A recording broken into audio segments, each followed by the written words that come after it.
الحمدللہ رب العالمین والعاقبۃ للمتقین والصلاة والسلام علی سید الانبیاء والمرسلین وعلی آلہ الطیبین الطاہرین وعلی اصحاب الراشدین المسترشدین اما بعد فاعوذ باللہ من الشیطان الرجیم بسم اللہ الرحمن الرحیم ولا تقعد مع القوم الظالمین صدق اللہ مولانا العظیم ان اللہ وملائکتہ یصلون علی النبی یا ایھا الذین آمنوا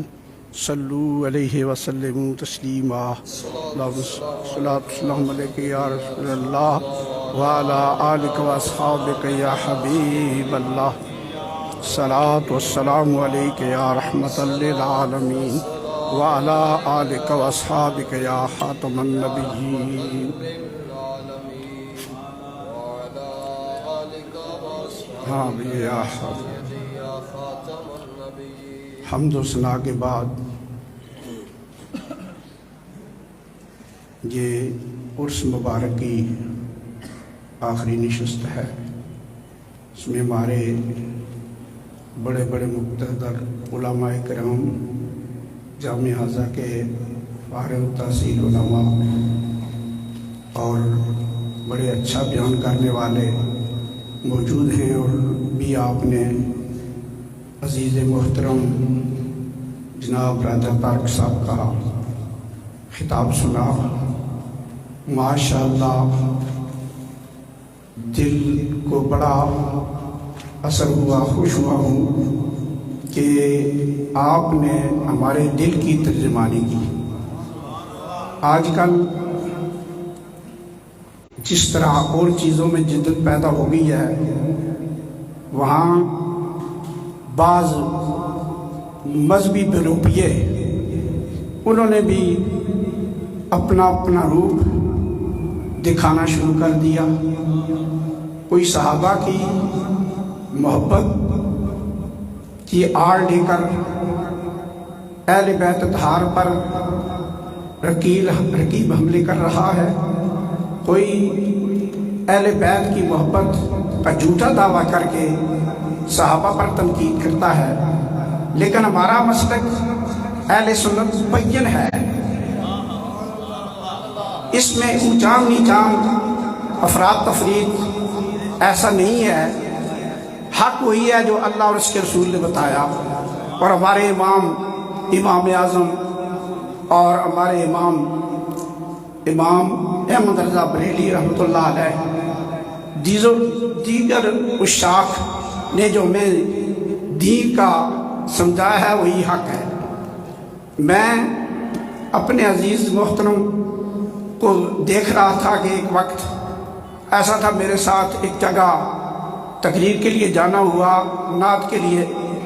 آئے اور مجھے کہنے لگے کہ صاحب صاحب نے حکم دیا ہے کہ نشہر تقریر کرنی ہے۔ شاید یاد ان کو بھی بہت عرصہ ہو گیا، نشہرہ کی جامع مسجد رضوان میں خاص شہر کے دل میں تقریر ہوئی، اور جو وہاں کے جو حالات تھے اللہ کریم کے فضل سے ہم نے اچھی طرح ان منکرین کا